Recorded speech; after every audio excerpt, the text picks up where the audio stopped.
Hello guys, welcome to H2O, the A to Z of chemistry. I'm Dr. Ritu Johan, your educator for this course on chemical bonding, and I hope you are enjoying this course with me. Today going to begin with lecture 40 from the course, but make sure you watch the previous ones before doing this one. The last two lectures we have been discussing on back bonding, and today is going to be back bonding lecture number 3. In lecture number 1, we discussed what is back bonding with the help of the example of the BF3 molecule. And then we started the discussion, a detailed discussion on back bonding, many examples and applications. Last lecture, we saw if fluorine is the donor, which are the molecules which show back bonding, and what are the various related questions which can come in the examination. So we are going to continue that discussion further, and today what we are going to discuss, we are going to see nitrogen as the donor atom, we are going to see carbon as the donor atom, we are going to see various halogen atoms as the donor atoms and the related questions which can come in the examination. So again, it is going to be a very important lecture. You all have an understanding all that we have discussed in the previous lecture. Well, they are very important questions, and if you have already had a look at them, well, they are going to give you straightforward focus for each question that is going to come in the examination. So very important. Please do not miss anything. Watch the lecture till the end and watch the previous lectures as well if you've just started with this lecture. It is going to be very important that you watch all the 3 lectures of back bonding to have a complete understanding of the concept. And as far as chemical bonding is concerned, well, you are supposed to watch it from the start so that you have a complete understanding of chemical bonding. We are on to 40th lecture, which means that we have made a detailed course for you people so that you have a thorough understanding of each and every concept and you do awesomely well in your examination. So let us begin with the learning today. सो पिछले lecture को ही continue आगे आज हम further करेंगे. पिछले lecture में हमने देखा था back bonding with fluorine as the donor atom and oxygen as the donor atom. तो आज हम शुरू करेंगे back bonding with nitrogen as the donor atom. और सबसे पहला मॉलिक्यूल जो हम स्टडी करेंगे वो है NCl3.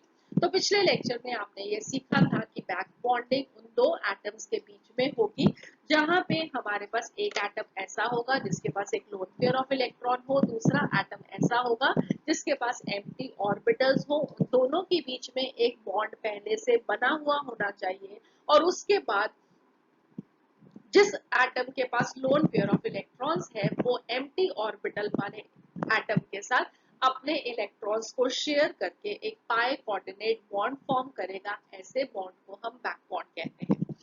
नेसेसरी कंडीशन, एक एलिमेंट सेकेंड पीरियड का होना चाहिए और दूसरा एलिमेंट सेकेंड या थर्ड पीरियड का होना चाहिए. एक्सेप्ट की एक एक्सेप्शन आज के इस लेक्चर में आप सीखने वाले हो जहां पे बैक बॉन्डिंग होगी, अच्छी वाली बैक बॉन्डिंग होगी, मगर जो एलिमेंट होगा वो फोर्थ पीरियड का एलिमेंट होगा. तो वो भी हम आज इस लेक्चर में देखने वाले हैं. ऑलराइट. तो अगर हम अब NCl3 मॉलिक्यूल को देखते हैं तो नाइट्रोजन एक सेकेंड पीरियड एलिमेंट है, क्लोरीन एक थर्ड पीरियड एलिमेंट है. क्या इनके पास लोन पेयर और एम्प्टी ऑर्बिटल्स हैं? तो नाइट्रोजन की electronic configuration 2s2 2p3. Lone pair present है नाइट्रोजन के पास और अगर क्लोरीन की इलेक्ट्रॉनिक कॉन्फ़िगरेशन देखेंगे तो 3s2 3p5. तो इसके पास एम्प्टी ऑर्बिटल्स हैं. तो कंडीशन सेटिस्फाई होती हैं और हम देखते हैं कि NCl3 में बैक बॉन्डिंग होगी. नाइट्रोजन अपना लोन पेयर शेयर करेगा. पहला पॉसिबिलिटी कि वो इस वाले क्लोरीन के साथ शेयर करे, दूसरी इसके साथ, तीसरी इसके साथ. तो जनरली क्या होगा, ये तीनों ही एटम्स के साथ अपना लोन पेयर ऑफ इलेक्ट्रॉन्स को शेयर करेगा. Partial double bond character in तीनों बॉन्ड्स के ऊपर होगा. मगर यहाँ पे जो बॉन्ड बनेगा जो कि पी पाई डी पाई बैक बॉन्डिंग होगी उसमें हम क्या देखते हैं कि नाइट्रोजन के पास एक लोन पेयर था जो कि वो 3 क्लोरीन के एटम्स के साथ शेयर कर रहा है. तो जो नेचर ऑफ बैक बॉन्ड है वो बहुत ही एक वीक बॉन्ड है क्योंकि लोन पेयर 3 क्लोरीन एटम्स के साथ शेयर हो रहा है. ठीक है. अब हम कंपेयर करते हैं NCl3, NH3 और NF3 के बॉन्ड एंगल्स को. NCl3 में जो बॉन्ड एंगल है that is 107 degree 45 minutes. NH3 में 107 डिग्री, NF3 में 102 डिग्री. तो NH3 और NF3 को हमने पिछले लेक्चर में भी कंपेयर किया था जब हम PH3 और PF3 का कंपैरिजन कर रहे थे। तो हमने स्टडी किया था कि NH3 के अंदर नाइट्रोजन की sp3 हाइब्रिडाइजेशन होती है, एक लोन पेयर है, 3 सिंगल बॉन्ड्स फॉर्म कर रहा है। तो sp3 हाइब्रिडाइजेशन के साथ जो geometry होगी that is going to be a tetrahedral geometry, but because एक lone pair present है इसलिए bonded pair of electrons पास में आ जाएंगे। तो 109.5 डिग्री की जगह पे 107 डिग्री NH3 का बॉन्ड एंगल होता है। ठीक है, उसके बाद हमने स्टडी किया NF3, तो फ्लोरीन नाइट्रोजन से ज्यादा इलेक्ट्रॉन नेगेटिव है, अपनी तरफ इलेक्ट्रॉन्स को पुल कर लेगा, पुल करेगा तो नाइट्रोजन पे इलेक्ट्रॉन डेंसिटी कम हो जाएगी, बॉन्डेड पेयर्स और पास में आ जाएंगे और एंगल कम होकर 102 डिग्रीज हो जाएगा। ऑलराइट, अब नेक्स्ट अब हम यहाँ पे देख रहे हैं कि NCl3 में ये एंड जो बॉन्ड एंगल है वो NH3 से भी ज्यादा है। तो ऐसा क्यों है? वेल ऐसा इसलिए है, सबसे पहले अगर हम नाइट्रोजन को देखते हैं तो यहाँ पे भी पिरामिडल की शेप होगी, राइट। जो नाइट्रोजन की हाइब्रिडाइजेशन है यहाँ पे sp3 हाइब्रिडाइजेशन है, स्लाइड बैक बॉन्डिंग होने की वजह से partial double bond partial double bond character है बट बहुत ज्यादा कम है। इसलिए हम देखते हैं कि जो एंगल NH3 में 107 डिग्री है उसके कंपैरिजन में बॉन्ड मल्टीप्लिसिटी बढ़ते हुए नाइट्रोजन के ऊपर अब ये जो बॉन्ड एंगल बनेगा वो थोड़ा सा इंक्रीज कर देगा, दैट इज 107 डिग्री 45 मिनट्स। मगर यहाँ पे जो बैक बॉन्डिंग है वो बहुत ही कम बैक बॉन्डिंग है, that is what you have to remember. 3 chlorine atoms के साथ लोन पेयर को शेयर करने की वजह से पार्शियल डबल बॉन्ड कैरेक्टर ना के बराबर है, इसीलिए इस मॉलिक्यूल की जो शेप है दैट विल बी पिरामिडल। जो हाइब्रिडाइजेशन है that is also a close to sp3 hybridisation. ठीक है, तो नेक्स्ट अब हम देखते हैं अगला मॉलिक्यूल दैट इज बोराजोल और बोराजीन B3H3H6 जिसे हम इनऑर्गेनिक बेंजीन कहते हैं। और इसे इनऑर्गेनिक बेंजीन इसलिए कहते हैं क्योंकि जो इसका स्ट्रक्चर है वो बेंजीन के मॉलिक्यूल से सिमिलर है। कैसे सिमिलर है ये सब अभी हम धीरे धीरे स्टडी करेंगे। तो इसको हमने डिटेल में स्टडी करना है क्योंकि जब आप ग्रुप 13 के एलिमेंट्स को पी ब्लॉक एलिमेंट्स में स्टडी करोगे तब अगेन ये बोरॉन के कंपाउंड्स को स्टडी करते हुए एक इम्पॉर्टेंट मॉलिक्यूल है। तो हम थोड़ा सा इसको अभी ही जान लेते हैं, वहां पे रेपिटेशन होगी और आपकी जो लर्निंग है वो ज्यादा अच्छी होगी। ठीक है, तो हमारे पास बोरॉन और नाइट्रोजन की इलेक्ट्रॉनिक कॉन्फ़िगरेशंस आप बहुत अच्छे से जानते हो। बोरॉन को तो हमने पिछले लेक्चर में भी डिटेल में डिस्कस किया था, ग्राउंड स्टेट में 2s2 2p1 और एक्साइटेड स्टेट में एक 2s इलेक्ट्रॉन 2p में चला जाएगा, 3 हाफ फिल्ड ऑर्बिटल्स होंगे, एक एम्प्टी होगा। और नाइट्रोजन के अंदर 2s2 2p3 यहाँ पे एक lone pair of electrons present है। दोनों ही सेकंड पीरियड के एलिमेंट है, एक के पास एम्प्टी ऑर्बिटल, एक के पास लोन पेयर ऑफ इलेक्ट्रॉन्स, तो दोनों सैटिस्फाई करते हैं the conditions for back bonding. इन दोनों के बीच में बैक बॉन्डिंग पॉसिबल है जो कि हम बोराजीन के मॉलिक्यूल में देखते हैं। तो ये बोराजीन का स्ट्रक्चर है। हम यहाँ पे देखते हैं कि बोरॉन और नाइट्रोजन एक रिंग फॉर्म कर रहे हैं ऑल्टरनेट अपनी पोजीशन को करते हुए, बोरॉन फिर नाइट्रोजन, बोरॉन फिर नाइट्रोजन, फिर बोरॉन फिर नाइट्रोजन। ठीक है, और हर एक एटम साथ साथ में एक एक हाइड्रोजन के साथ अटैच्ड है। अगर आप बोरॉन को देखोगे तो यहाँ पे ये 3 सिग्मा बॉन्ड फॉर्म कर रहा है, 2 नाइट्रोजन के साथ एक हाइड्रोजन के साथ। हाइब्रिडाइजेशन क्या हो जाएगी sp2। नाइट्रोजन को देखोगे तो अगेन ये क्या फॉर्म कर रहा है, 2 बोरॉन के साथ सिग्मा बॉन्ड एक हाइड्रोजन के साथ, तो दोनों एटम्स की जो हाइब्रिडाइजेशन है दैट इज sp2 हाइब्रिडाइजेशन। ठीक है, अब उसके बाद हम क्या देख रहे हैं कि नाइट्रोजन के पास ये बॉन्ड फॉर्म करने के बाद भी लोन पेयर ऑफ इलेक्ट्रॉन्स है और बोरॉन के पास एम्प्टी ऑर्बिटल है, इसलिए इन दोनों के बीच में क्या बनेगा, एक pi coordinate bond that is a back bond. उसकी वजह से अब यहाँ पे आपको दिखेगा कि बोरॉन और नाइट्रोजन के बीच में ऑल्टरनेट डबल बॉन्ड और सिंगल बॉन्ड्स फॉर्म हुए। ये एक रेजोनेटिंग स्ट्रक्चर है, ये इसका दूसरा रेजोनेटिंग स्ट्रक्चर है। यहाँ पे आपने देखा कि इस बोरॉन और नाइट्रोजन के बीच में डबल बॉन्ड है, यहाँ पे अगले वाले के बीच में एक डबल बॉन्ड, तो ये दो रेजोनेटिंग स्ट्रक्चर्स इसके लिए पॉसिबल है। और उसकी वजह से हम क्या देखते हैं कि जो पाई इलेक्ट्रॉन क्लाउड होता है वो सारे के सारे रिंग के ऊपर डिलोकलाइज हो जाता है। ऑलराइट। अब यहाँ पे जो आपको रिजेम्बलेंस है, हमने कहा कि ये इनऑर्गेनिक बेंजीन है, तो बेंजीन के अंदर क्या होता है, अगर आप इस स्ट्रक्चर में बोरॉन और नाइट्रोजन की जगह सब जगह कार्बन रख दोगे तो 6 कार्बन होंगे, राइट। 6 कार्बन जो कि ऑल्टरनेट डबल बॉन्ड और सिंगल बॉन्ड्स के साथ रिंग में ज्वाइन है और साथ में उनके साथ एक एक हाइड्रोजन, बिल्कुल ऐसे ही ये बेंजीन का स्ट्रक्चर है। अभी आपको डायग्रामेटिकली दिखा भी देंगे, और ये शायद आपने पिछली जूनियर क्लासेस में स्ट्रक्चर देखा भी हो, और ऑर्गेनिक केमिस्ट्री में तो आपने इसको बहुत अच्छे से स्टडी करना ही है। तो हमारे पास बेंजीन के अंदर 6 कार्बन के एटम, 6 हाइड्रोजन के एटम, 6 कार्बन के एटम रिंग फॉर्म कर रहे हैं, और हमने अब उसकी जगह पे बोरॉन और नाइट्रोजन के 3-3 एटम्स के साथ उसको रिप्लेस किया।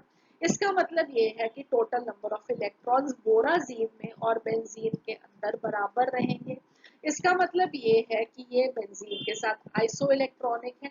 बेंजीन एक प्लेनर मॉलिक्यूल है, एक एरोमेटिक मॉलिक्यूल है, इसलिए हमने ये अंडरस्टैंड किया कि ये वाला जो मॉलिक्यूल है वो भी एरोमेटिक के नेचर है, प्लेनर मॉलिक्यूल है, राइट। अब अगर हम इसकी बॉन्ड लेंथ देखें, वेल ये इसका ये रिंग्स लाइक स्ट्रक्चर रिप्रेजेंट कर रहा है कि डिफरेंट दो तरह के एटम्स उस रिंग को फॉर्म कर रहे हैं, ठीक है। अब अगर हम एक बोरॉन नाइट्रोजन की बॉन्ड लेंथ देखें तो that comes up to 1.436 angstrom, जबकि बेंजीन के अंदर कार्बन कार्बन की जो बॉन्ड लेंथ है वो थोड़ी सी छोटी है, दैट इज 1.397 एंगस्ट्रॉम। अब अगर ये सिंगल बॉन्ड होता और डबल बॉन्ड होता तो इसकी बॉन्ड लेंथ क्या आनी चाहिए, वेल इसकी बॉन्ड लेंथ आनी चाहिए सिंगल बॉन्ड की 0.51 नैनोमीटर और डबल बॉन्ड की 0.31 नैनोमीटर। मगर हम क्या देखते हैं कि ये ना तो डबल बॉन्ड वाली वैल्यू आती है ना सिंगल बॉन्ड वाली की, ये इन बिटवीन एक वैल्यू है जो कि ये सजेस्ट करता है कि there is a partial delocalisation of the nitrogen lone pair of electrons. ये एक ऐसा कंसेप्ट है जो कि आप धीरे धीरे ऑर्गेनिक केमिस्ट्री को जब आप स्टडी करेंगे तो बहुत अच्छे से समझ में आ जाएगा। तो पाई इलेक्ट्रॉन्स जो ये इसके लोन पेयर ऑफ इलेक्ट्रॉन्स थे जो कि पाई बॉन्डिंग में इन्वॉल्व हो गए हैं, वो इस रिंग के ऊपर और नीचे एक रिंग डीलोकलाइज हो जाते हैं through out over the ring, एक क्लाउड फॉर्म कर लेते हैं, ठीक है, रादर देन कि एक एक बॉन्ड के ऊपर लोकलाइज होने की वजह से पूरी रिंग को ही कवर कर लेते हैं। ऑलराइट, इसको बेटर अंडरस्टैंड करोगे जब आप ऑर्गेनिक केमिस्ट्री को स्टडी करोगे। सो बोराजीन और बेंजीन का टैबुलर अगर मैं डिफरेंस आपको दिखाऊं तो बोरॉन नाइट्रोजन का जो bond length, single bond length है that is 1.51 angstrom, double bond की 1.31, मगर एक्चुअली में हम बोराजीन में देखते हैं कि जो बॉन्ड लेंथ आ रही that is 1.44 angstrom. Similarly benzene के अंदर भी ऐसा होता है, अगर सिंगल बॉन्ड हो तो 1.54 एंगस्ट्रॉम होना चाहिए, डबल बॉन्ड की जो बॉन्ड लेंथ है दैट इज 1.34, मगर यहाँ पे जो बॉन्ड लेंथ एक्चुअली बेंजीन में आएगी सारे के सारे बॉन्ड्स बराबर होंगे 1.39 एंगस्ट्रॉम, ठीक है। अब अगर हम एंगल्स को देखें तो नाइट्रोजन के ऊपर जो एंगल है ये वाला angle, this comes up to 122.9 degree, और बोरॉन वाला जो एंगल है, ठीक है, ये वाला जो एंगल है this is going to be 117.1 degree.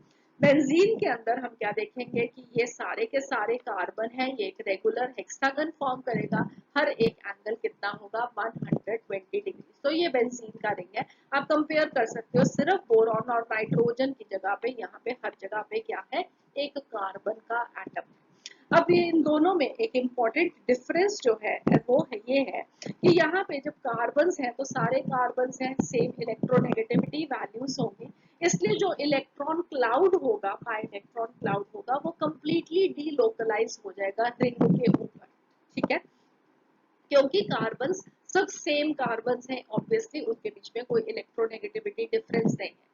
जबकि यहाँ पे बोरॉन और नाइट्रोजन के बीच में एक इलेक्ट्रोनेगेटिविटी डिफरेंस होगा, इसकी वजह से जो इलेक्ट्रॉन क्लाउड होगा वो पार्शियली डीलोकलाइज होगा, कंप्लीटली डीलोकलाइज नहीं होगा। ये जो स्पीशी होगी ये एक पोलर मॉलिक्यूल होगा, जबकि बेंजीन एक नॉन पोलर मॉलिक्यूल है, इसलिए ये बोराजीन एक रिएक्टिव कंपाउंड है इन कंपैरिजन टू बेंजीन, ये एडिशन रिएक्शंस शो करता है, जबकि बेंजीन नॉन रिएक्टिव होने की वजह से सब्स्टिट्यूशन रिएक्शंस ही शो करता है। अगेन ये सब चीजें आप धीरे धीरे अच्छे से अंडरस्टैंड करोगे द मोमेंट हम ऑर्गेनिक केमिस्ट्री को पढ़ना शुरू करेंगे।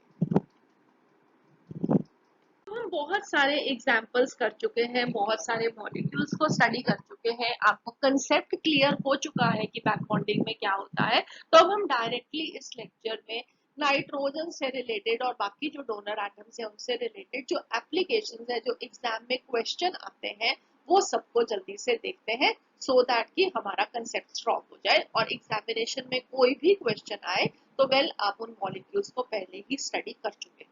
तो सबसे पहली एप्लीकेशन है हमारे पास, दो कंपैरिजन करने हैं मॉलिक्यूल्स के बीच के। एक है ट्राई मिथाइल अमीन और एक है ट्राई सिलाइल अमीन। तो SiH3 को क्या बोलते हैं? Silyl group. जैसे CH3 मिथाइल ग्रुप है, ये है सिलाइल ग्रुप, SIL/L। आप इसको अपने नोटबुक्स में लिख भी सकते हो, राइट। तो ट्राई मिथाइल अमीन एक पिरामिडल मॉलिक्यूल है, जबकि ट्राई सिलाइल अमीन एक प्लेनर मॉलिक्यूल है, और हमें एक्सप्लेन करना है कि ऐसा क्यों होता है, राइट। तो हम पहले इनके स्ट्रक्चर्स देख लेते हैं। ये है ट्राइमिथाइल अमीन और ये है ट्राइसिलाइल अमीन।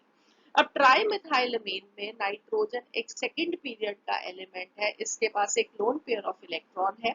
ये फॉर्म कर रहा है 3 सिग्मा बॉन्ड कार्बन के साथ ऑफ द मिथाइल ग्रुप। अब कार्बन यहाँ पे 4 बॉन्ड फॉर्म कर रहा है, 3 हाइड्रोजन के साथ, एक नाइट्रोजन के साथ। इसका मतलब है कि कार्बन के पास वेकेंट ऑर्बिटल्स नहीं होंगे जिसमें ये लोन पेयर को एक्सेप्ट कर सके। इसका मतलब है यहाँ पे बैक बॉन्डिंग नहीं हो सकती, ठीक है। अब बैक बॉन्डिंग नहीं हो सकती, नाइट्रोजन के पास एक लोन पेयर, 3 सिग्मा बॉन्ड, तो नाइट्रोजन की हाइब्रिडाइजेशन sp3 हाइब्रिडाइजेशन।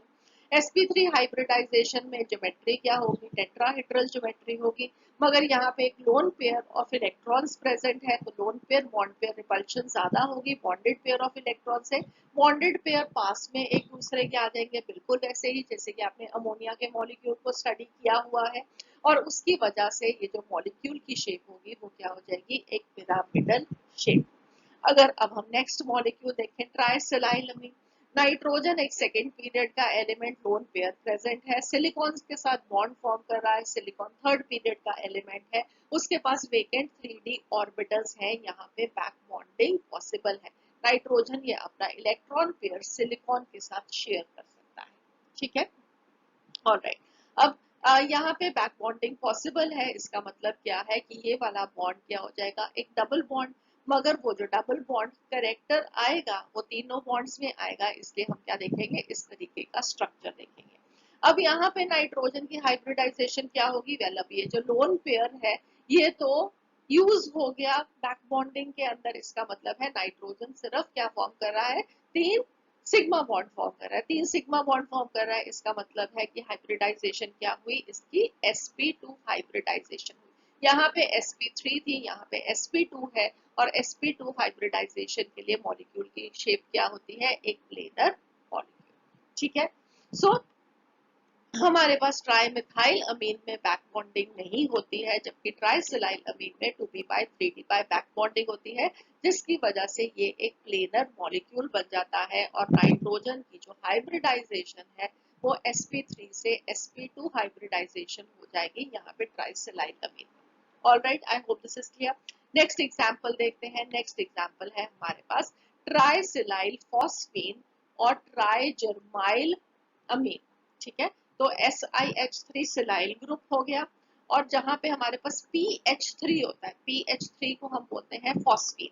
जैसे NH3 को अमोनिया बोलते हैं, वैसे PH3 को बोलते हैं फॉस्फीन। ये सब आप लोगों ने स्टडी करना है जब आप ग्रुप्स को डिटेल में स्टडी करोगे। अब 3 हाइड्रोजन की जगह पे हमने सिलाइल ग्रुप लगाया है, तो ये बन जाएगा ट्राई सिलाइल फॉस्फीन।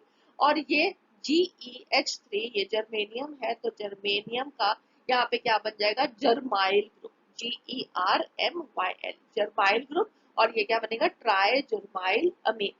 तो ट्राइसिलाइल फॉस्फेन एक पिरामिडल मॉलिक्यूल है, जबकि ट्राइजरमाइल अमीन एक प्लेनर मॉलिक्यूल है। अगेन हमें एक्सप्लेन करना है क्यों। तो यहाँ पे अब आप देखो कि फॉस्फर एक थर्ड पीरियड का एलिमेंट है, सिलिकॉन एक थर्ड पीरियड का एलिमेंट है, इनके बीच में क्या होगा? बैक बॉन्डिंग नहीं होगी, ठीक है। क्यों नहीं होगी उस पे बाद पे आते हैं, मगर नेसेसरी कंडीशंस के अकॉर्डिंगली इनके बीच में बैक बॉन्डिंग नहीं हो सकती। एटलीस्ट एक एलिमेंट सेकेंड पीरियड का एलिमेंट होना जरूरी था। यहाँ पे हमारे पास जर्माइल ट्राइजर्माइल अमीन में नाइट्रोजन एक सेकेंड पीरियड का एलिमेंट है और जर्मेनियम एक फोर्थ पीरियड का एलिमेंट है।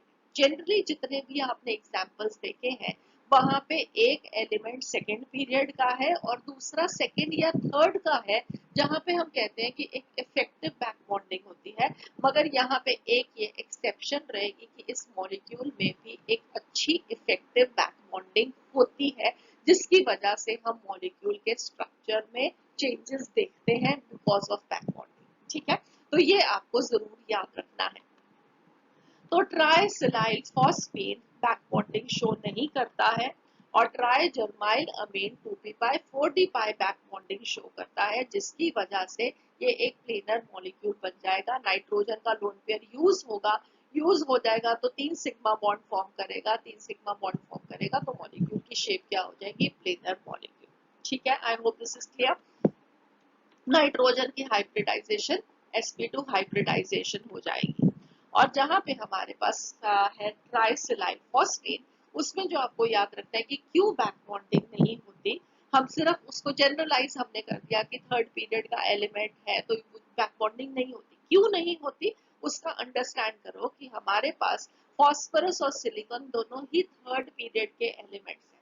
उन दोनों के बीच में अब जो इंटर न्यूक्लियर डिस्टेंस है वो ज्यादा हो जाएगा और साथ ही में फॉस्फोरस के पास अपने वेकेंट डी ऑर्बिटल्स भी हैं।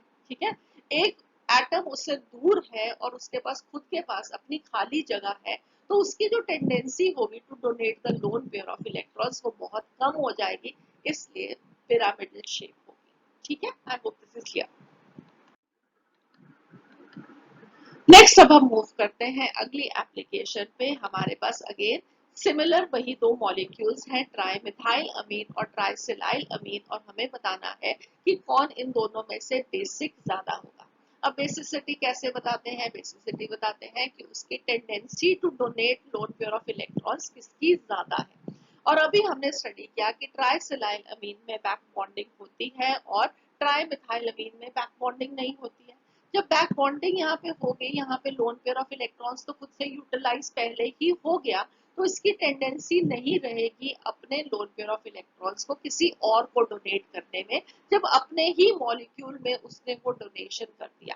जबकि ट्राइमिथाइल अमीन में ऐसी बैक बॉन्डिंग नहीं हो रही है, लोन पेयर ऑफ इलेक्ट्रॉन्स जो कि नाइट्रोजन पे प्रेजेंट है वो अवेलेबल है to be donated to other groups, इसलिए ये ज्यादा बेसिक होगा। ठीक है, तो ये हमारे पास स्ट्रक्चर।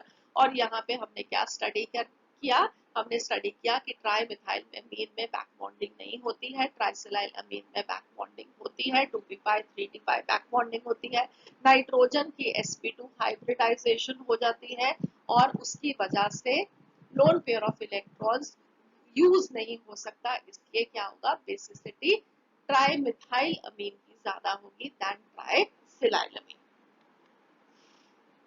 और अगर अब आप इस दोनों की रिएक्शंस देखो HCl के साथ, तो व्हाट वी सी इज कि ट्राइमिथाइल अमीन HCl के साथ जब रिएक्ट करता है तो एक कॉम्प्लेक्स फॉर्मेशन हो जाता है, लुईस एसिड बेस एडक्ट बन जाता है, जिसे आप कॉम्प्लेक्स फॉर्मेशन कह सकते हो। ठीक है, CH3 thrice NH4 positive Cl, nitrogen ने अपना इलेक्ट्रॉन पेयर डोनेट किया to form a complex with HCl, और यहाँ पे ट्राइसिलाइल अमीन में ऐसा कुछ पॉसिबल नहीं है, तो हमारे पास क्या बनता है, NH4Cl SiH3Cl।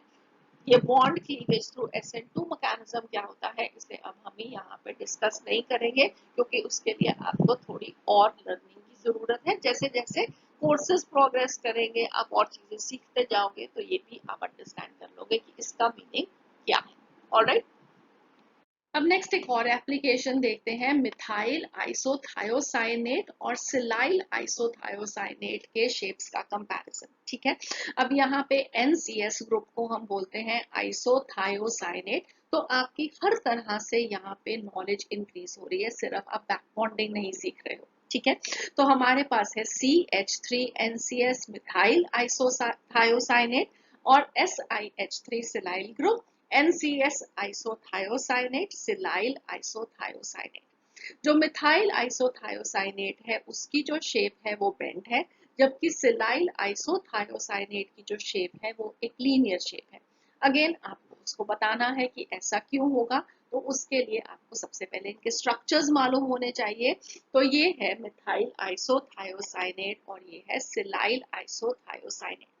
अब सबसे पहले मिथाइल आइसोथायोसाइनेट में अगर आप देखोगे तो ये नाइट्रोजन है। नाइट्रोजन एक साइड पे CH3 ग्रुप के कार्बन के साथ सिग्मा बॉन्ड फॉर्म कर रहा है और दूसरी साइड एक कार्बन के साथ इसका डबल बॉन्ड है, और ये हुए इसके 3 इलेक्ट्रॉन्स, बाकी के 2 इलेक्ट्रॉन्स कहाँ पे होंगे, as a lone pair of electrons. अब यहाँ पे नाइट्रोजन की हाइब्रिडाइजेशन क्या होगी, sp2, क्योंकि 2 सिग्मा बॉन्ड फॉर्म कर रहा है और साथ में एक लोन पेयर ऑफ इलेक्ट्रॉन।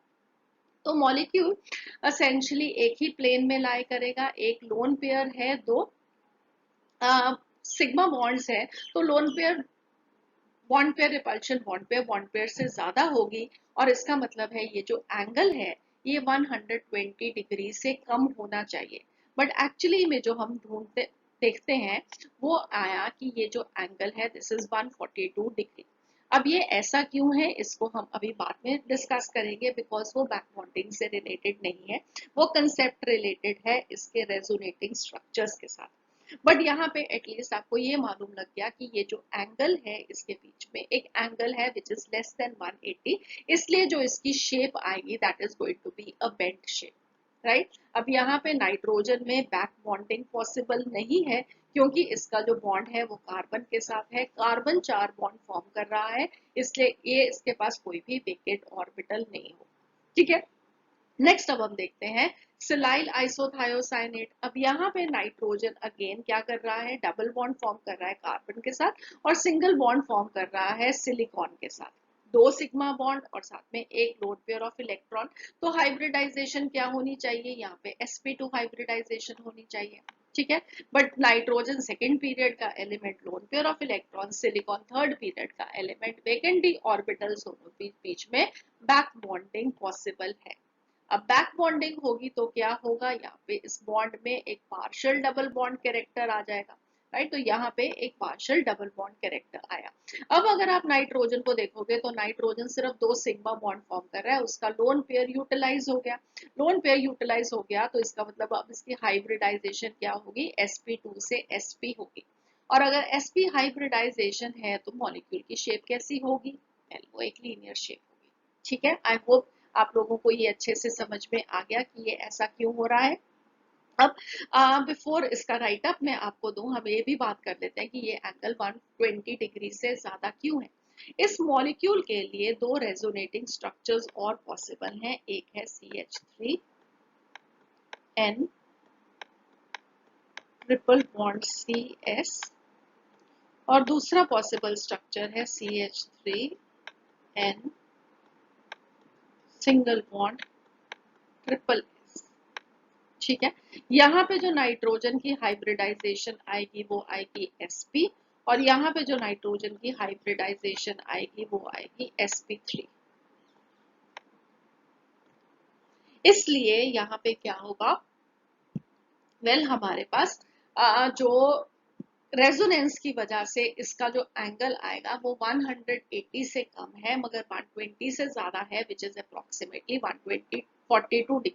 इसको अभी हम यहाँ पे डिटेल में बात नहीं करेंगे, जहाँ पे एक अप्रोप्रिएटली हम रेजोनेंस को पढ़ेंगे वहां पे हम इसको दोबारा से डिस्कस कर सकते हैं। ठीक है, सो एटलीस्ट आपको यहाँ पे ये मालूम लगा कि मिथाइल आइसोथायोसाइनेट का जो शेप है वो एक बेंड शेप है, जबकि सिलाइल आइसोथायोनेट की जो शेप है वो एक लीनियर शेप है। और ऐसा क्यों हो रहा है, सो इसका राइट अप क्या है हमारे पास, मिथाइल आइसोथायोसाइनेट के अंदर बैक बॉन्डिंग नहीं होती, जबकि सिलाइल आइसोथायोसाइनेट के अंदर बैक बॉन्डिंग होती है, 2p pi 3d pi back bonding होती है। और ये इतनी ज्यादा बैक बॉन्डिंग होती है कि जो सिलिकॉन नाइट्रोजन कार्बन सल्फर है इसका जो स्केलेटन है वो एक लीनियर स्ट्रक्चर बन जाता है।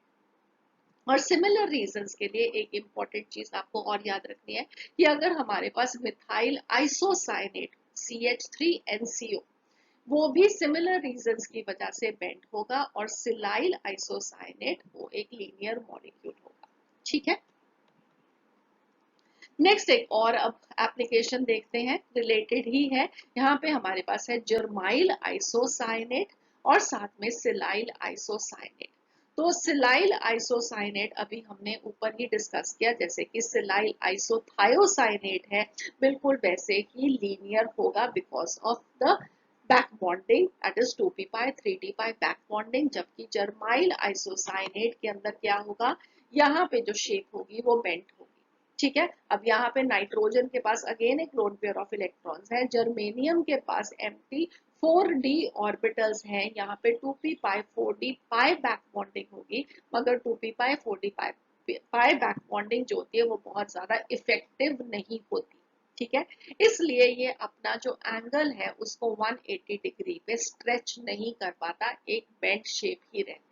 ठीक है, तो अगर हमारे पास sp2 हाइब्रिडाइजेशन होगी तो 120 डिग्री के आसपास का एंगल, अगर ये लीनियर मॉलिक्यूल बनना है, sp हाइब्रिडाइजेशन पे जाना है तो 180 डिग्री का एंगल, एक 2p पाई 4d पाई बैक बॉन्डिंग इतनी इफेक्टिव नहीं होती कि ये 180 डिग्री के एंगल पे अपने आप को स्ट्रेच कर सके।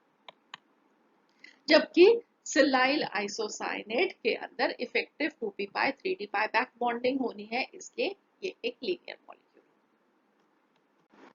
अब पिछले जो एग्जाम्पल्स हैं उसमें हमने एक बहुत इंपॉर्टेंट एप्लीकेशन को देखा था, जिसके अंदर आपने क्या देखा, कि हमारे पास ट्राई सिलाइल अमीन है और ट्राई जर्माइल अमीन है, जो कि दोनों प्लेनर है। इन दोनों को हमने बैक बॉन्डिंग के बेसिस पे एक्सप्लेन किया। और दूसरी तरफ हमारे पास सिलाइल आइसोसाइनेट है और जर्माइल आइसोसाइनेट है। एक का मॉलिक्यूल लीनियर, दूसरे का मॉलिक्यूल बेंड, और इसको हमने किस बेसिस पे एक्सप्लेन किया कि एक के अंदर बैक बॉन्डिंग हो रही है और दूसरे के अंदर बैक बॉन्डिंग नहीं हो रही है। राइट, अगर आप यहाँ पे देखोगे तो कॉमन चीज क्या है, यहाँ पे नाइट्रोजन डोनर एटम एक्ट कर रहा है, इधर भी नाइट्रोजन डोनर एक्ट कर रहा है। इधर का नाइट्रोजन का सिलिकॉन और जर्मेनियम के साथ बॉन्ड है, इधर नाइट्रोजन का सिलिकॉन और जर्मेनियम के साथ बॉन्ड है। ऐसा क्यों है कि एक तरफ हम कह रहे हैं कि नाइट्रोजन का सिलिकॉन और जर्मेनियम के साथ बैक बॉन्ड इफेक्टिव है, और दूसरी तरफ नाइट्रोजन का सिलिकॉन के साथ तो बैक बॉन्ड इफेक्टिव है मगर जर्मेनियम के साथ नहीं है। तो again let us look back at the structures. ये हमारे पास ये चारों स्ट्रक्चर्स हैं। ठीक है, अगर आप सबसे पहले ट्राइसिलाइल अमीन देखते हो तो ट्राइसिलाइल अमीन में नाइट्रोजन के पास एक लोन पेयर था, सिलिकॉन के पास क्या था, 3d ऑर्बिटल्स थी, दोनों के बीच में बैक बॉन्ड बना।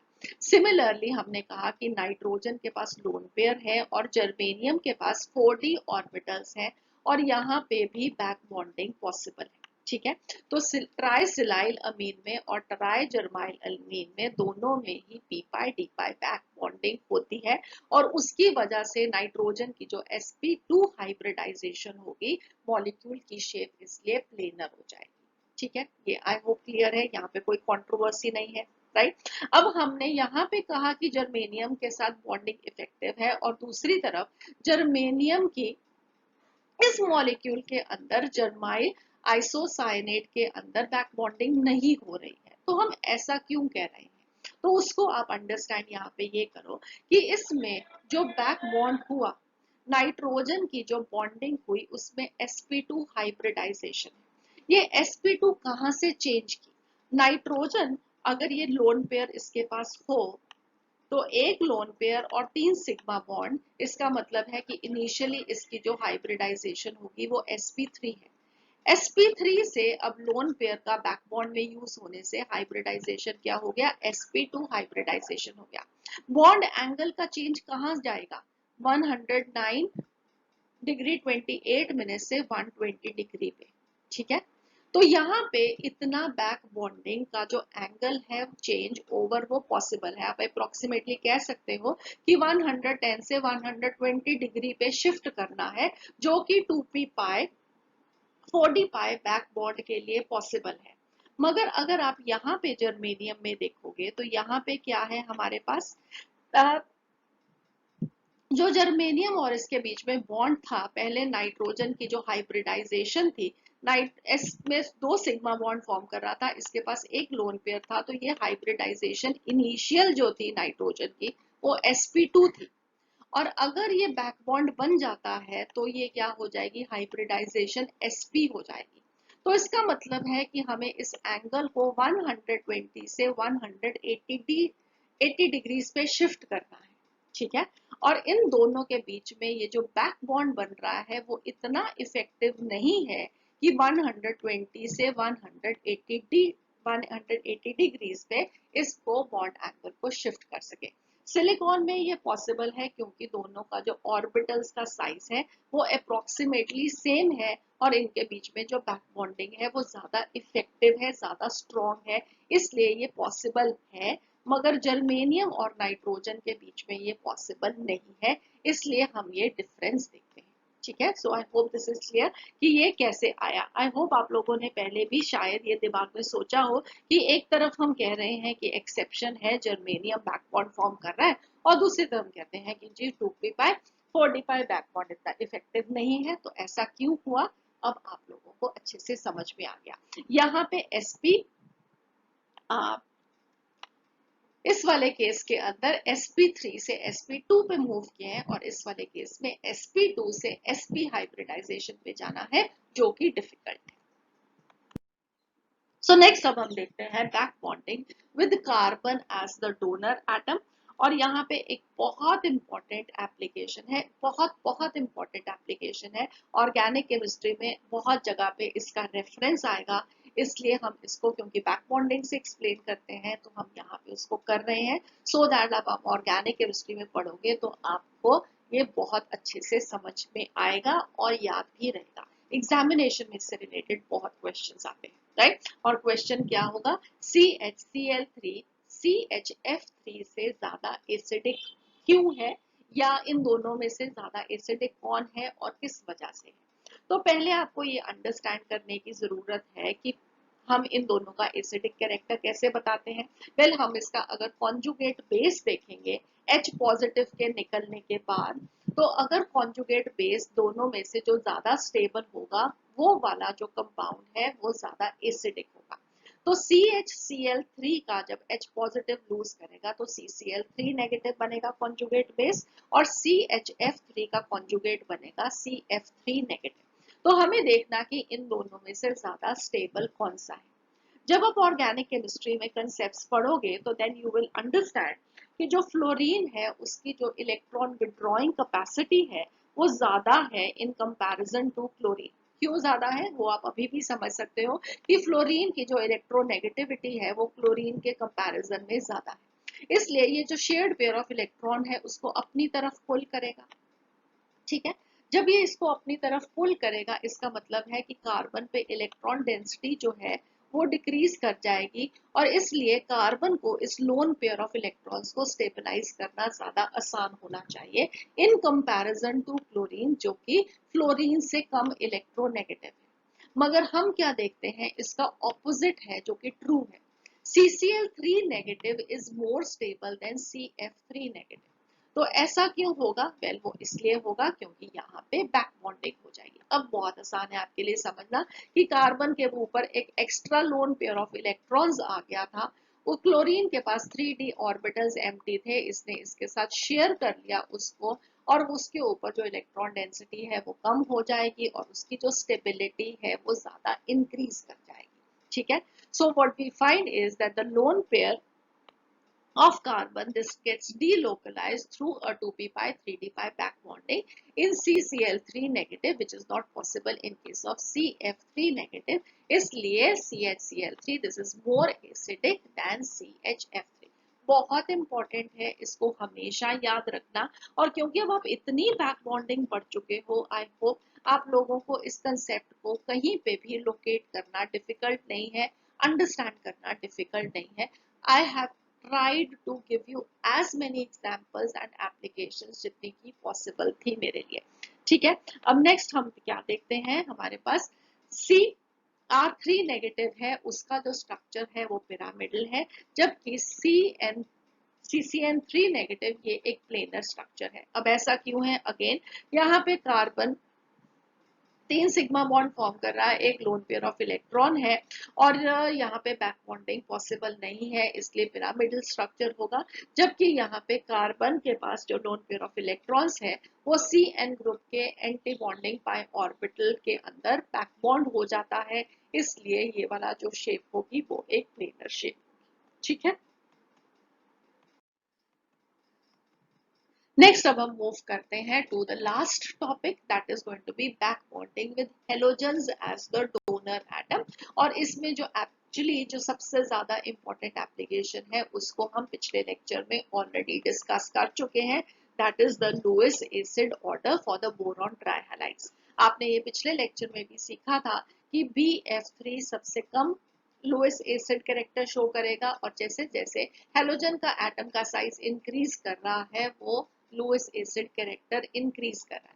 ऐसा क्यों था? आई होप आप सब लोगों को याद है कि जो लुईस एसिड कैरेक्टर है बोरॉन ट्राइहैलाइड्स का वो इनवर्सली प्रोपोर्शनल है to the ability of back donation by the halogen atom. Fluorine की बैक डोनेशन कैपेसिटी सबसे ज्यादा है in comparison to chlorine, bromine and iodine, इसलिए लुईस एसिड कैरेक्टर Bi3 के अंदर क्या होगा? मैक्सिमम होगा, BF3 के अंदर सबसे कम होगा। ऐसा क्यों था? ऐसा इसलिए था क्योंकि बैक बॉन्डिंग उतनी ज्यादा अच्छी होगी जहां पे एटॉमिक ऑर्बिटल्स जो ओवरलैप कर रही हैं उनके साइज सिमिलर। अगर हम डाउन द ग्रुप जाएंगे तो mismatch of the overlapping orbitals increase करेगा।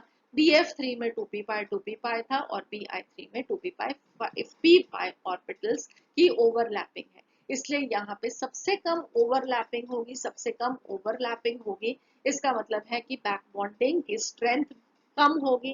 बैक बॉन्डिंग की स्ट्रेंथ कम होगी तो बोरॉन की इलेक्ट्रॉन डेफिशिएंसी मैक्सिमम होगी, और इसलिए वो लुईस एसिड की तरह एक्ट करना, एक इलेक्ट्रॉन एक्सेप्टर की तरह अच्छे से एक्ट कर पाएगा इन कंपैरिजन टू BF3। सो हमारे पास chlorine is going to act as the donor of electrons, उसकी फिल्ड शेल है, जबकि क्लोरीन, ब्रोमीन, आयोडीन, वेल वो नहीं बैक बॉन्ड करना चाहते हैं। वो क्यों नहीं करना चाहते हैं? वो सिर्फ तब बैक बॉन्ड करेंगे जब एडजेसेंट एटम इलेक्ट्रॉन डेफिशिएंट होगा, जैसे कि इनकम्प्लीट ऑक्टेट है लाइक द बोरॉन एटम। तो यहाँ पे बैक बॉन्डिंग होती है मगर कम होती है। जनरली हम क्या देखते हैं, क्लोरीन, ब्रोमीन, आयोडीन को बैक बॉन्डिंग करने की जरूरत नहीं पड़ती है, वो डोनर एटम की तरह एक्ट नहीं करना चाहते हैं, उनके पास अपने एम्प्टी ऑर्बिटल्स होते हैं, अगेन वो उसके अंदर ही सेटिस्फाइड रह सकते हैं।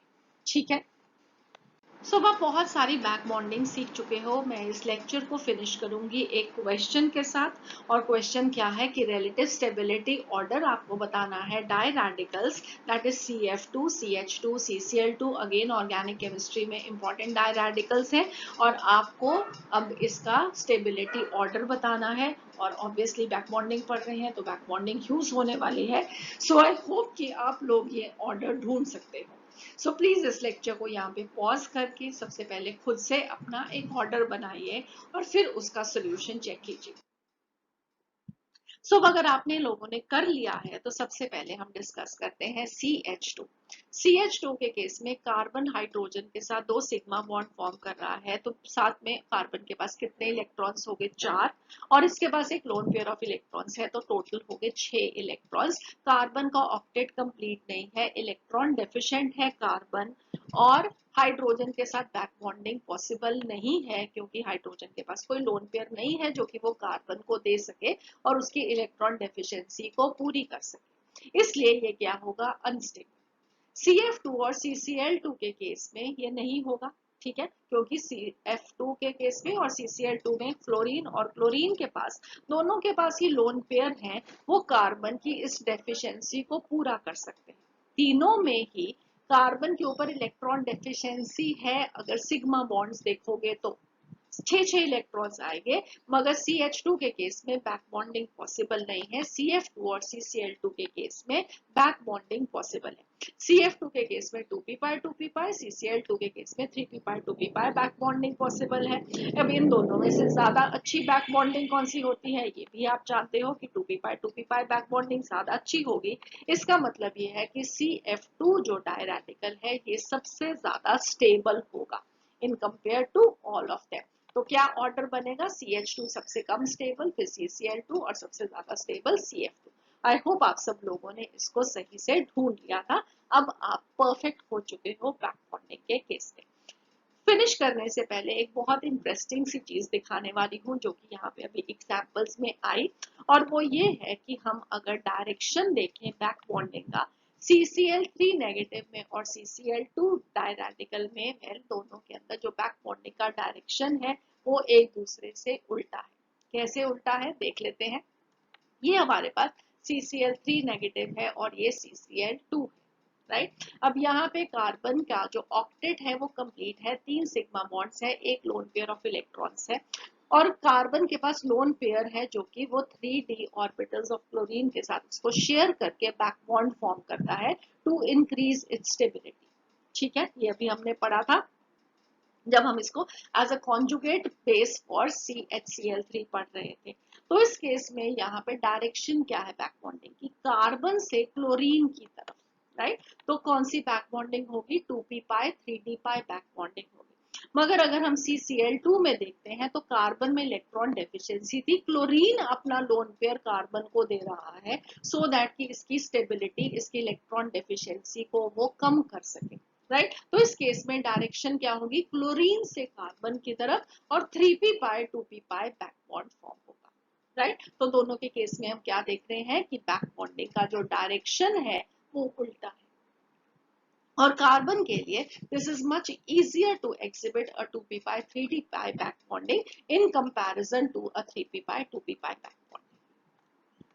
सो इसके साथ हमारा आज का ये लेक्चर और ये कोर्स फिनिश होता है, और आई होप कि आपने ये कोर्स हमारे साथ एंजॉय किया। हमने अपनी तरफ से बेस्ट पॉसिबल कोशिश की है कि हम आपको बहुत अच्छा कंटेंट दे सकें आपकी बहुत अच्छी प्रिपरेशन के लिए। सो ये उम्मीद करते हुए कि आप सबका फ्यूचर बहुत अच्छा होने वाला है और हम उस अच्छे फ्यूचर का एक पार्ट होने वाले हैं। So see you again for more courses. Have a nice day. God bless you.